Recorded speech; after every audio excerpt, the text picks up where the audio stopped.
മറ്റേ നിന്നെ കൊണ്ട് ചെയ്യാൻ ഒരു കാര്യം പറ്റില്ല എന്ന് പറഞ്ഞു കഴിഞ്ഞാൽ അത് അംഗീകരിക്കരുത്. നീ അത് ആഗ്രഹിക്കുന്നുണ്ടെങ്കിൽ ഡെഫിനറ്റ്ലി നീ അത് ചെയ്യുക എന്നുള്ളതാണ്. പക്ഷെ അതിനുവേണ്ടി കുറെ പണിയെടുക്കേണ്ടി വരും. ആ പണി നിന്റെ കഴിവാ നിന്റെ വഴി, അത് നിന്നെ ചതിക്കില്ല. ഒരു പടയും കൂട്ടുവരുമെന്ന് കണ്ടല്ല ഞാൻ വേട്ടക്കിറങ്ങിയത്. നിനക്കതൊക്കെ എങ്ങനെയാടാവുക സാധിക്കുന്നത്? എല്ലാം വിധിയുടെ വിളയാട്ട്.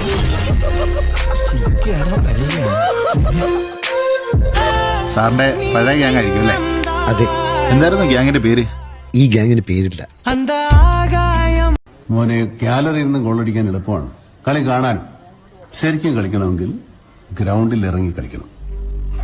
ആദ്യം നീ ഗ്രൗണ്ടിൽ ഇറങ്ങി കളിക്കാൻ പഠിക്കും. ഈ വക എല്ലാ കളിയും പഠിച്ചിട്ടാണ് ഞാൻ ഇങ്ങോട്ട് വന്നിരിക്കുന്നത്.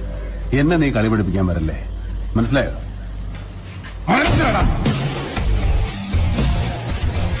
ഞാൻ ഇവനൊക്കെ പടക്കുറുപ്പന്മാരുടെ ഫാമിലിയാ. ജഗ്ഗലുടെ രക്തമെന്ന് പറയുന്നത് ക്ഷത്രിയ രക്തമാ. അങ്ങനെ പറഞ്ഞു കൊടുക്കണ രമണ. അതുകൊണ്ട് എനിക്ക് വേണ്ടി രമണൻ ഗോദായിലേക്ക് ഇറങ്ങുന്നതാണ്.